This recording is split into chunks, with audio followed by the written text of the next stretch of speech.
Fox News Alert now on a Fox News exclusive. We have a chance now to bring you the very first account of what happened inside that meeting with President Obama and the 9/11 families. Deborah Burlingame was in there. Her brother Charles, of course, was the pilot aboard the hijacked plane that terrorists flew into the Pentagon on September 11th, and this has been the cause of her life, really, since then. And she's been very outspoken about it. And Deborah, welcome. It's good to have you here. Tell us, what was that meeting like? Well, it was very intimate. There were approximately 50 family members invited. You walked in and there was a spread of food that they put out for us while the president was at Ground Zero laying a wreath. And it was very social for us because we all know each other for the most part. And some of us hadn't seen each other in a long time, in years for some, and others just recently, but we were all very friendly, and so that was very pleasant waiting for the president. And then he arrived, and it was almost like he was a neighbor coming into a barbecue.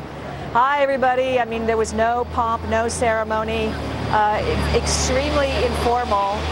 He stood and said he wasn't going to give a speech. He just wanted to let us know that we are have been on his mind from day one, and that we're the people that he's been thinking about throughout his presidency in terms of getting resolution.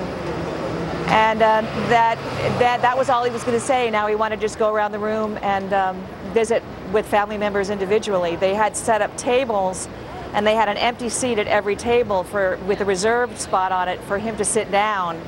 Of course, he never sat down throughout the entire period. He was standing up, taking pictures, shaking hands, people hugging him. It was like he was the most popular guy at a party that everybody wanted to go to. Deborah, I know that that's kind of how it went. You have had very major differences with the administration over so many of these issues. Did you take this opportunity to speak to him about any of that, and did you have one-on-one time with him? Well, when he got to our table, we were already standing in anticipation of him coming, and when he got to me, it was he and I introduced myself, and I was very upfront. I said, Mr. President, I have been one of your most ardent critics. I think that took him aback a little bit. I said, but on Sunday night, I was very proud of you. I was very appreciative of what you helped make happen, and I was very proud of America. And then he hugged me. And then I said, but I have a question for you. And he said, what is it? And I asked him, or I told him that I was aware that Eric Holder was still pursuing a possible criminal charges against the CIA interrogators, the very interrogators who got the information in enhanced interrogations from Khalid Sheikh Mohammed and Abdul Alibi, and even though that they'd been cleared through two investigations. And I said, as a former attorney, I know that you can't tell the Attorney General what to do. And he said, no, I can't. And I said, but that shouldn't stop you from offering your opinion. After all, we wouldn't be here celebrating today if they hadn't done their job. And they have the hammer of a possible indictment over their heads. And can't you at least give him your opinion? And he said, no, I won't. And he turned around and walked away. Really? So he did not engage at all on that topic with you. What he said to me, well, you're a former attorney, you know I can't tell him what to do. And I said, sir, that doesn't mean you can't give him your opinion. And that's when he said, no, I won't.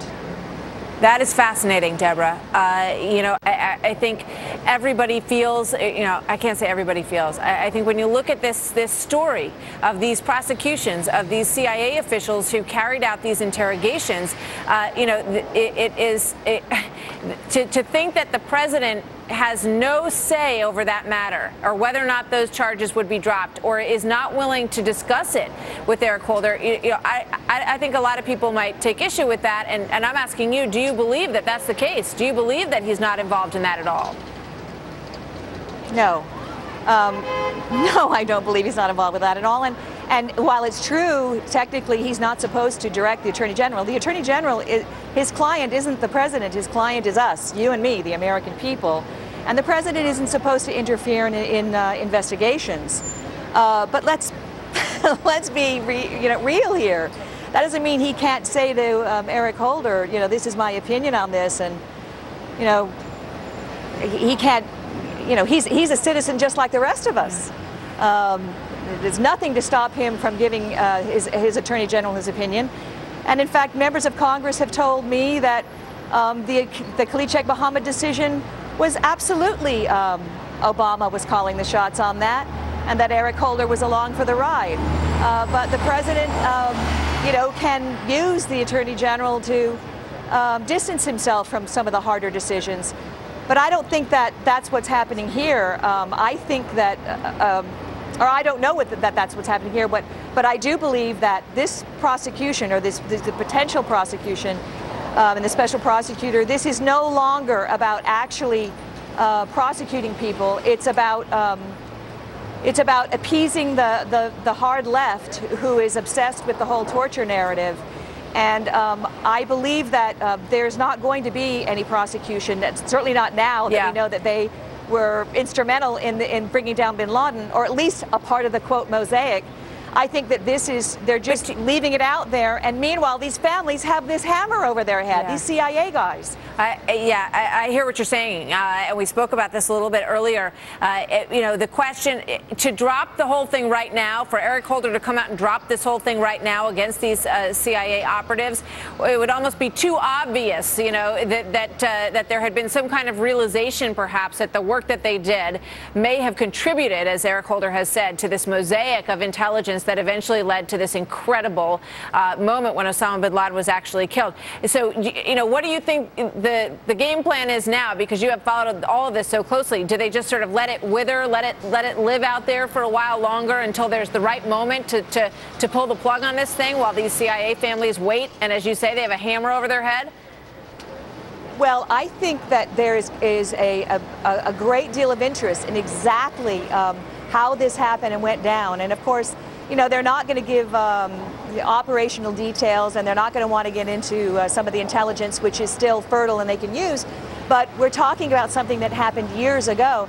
And Jose Rodriguez, who is the former head of the Counterterrorism Center, he's already out there in the public saying, he was head of that center from 2002 to 2005. He's saying that they absolutely got the ID on these couriers from enhanced interrogation. So they can't hold the lid on this, and the media is very much interested in it. Is this the topic that you are, you have been such a diehard, spokesperson for these issues over all these years? Is this where you're going to put your focus now that the KSM trials, that issue is off the table, at least for now? Those trials are supposed to get underway, hopefully soon at some point at Gitmo. Is this where your focus is going to be now?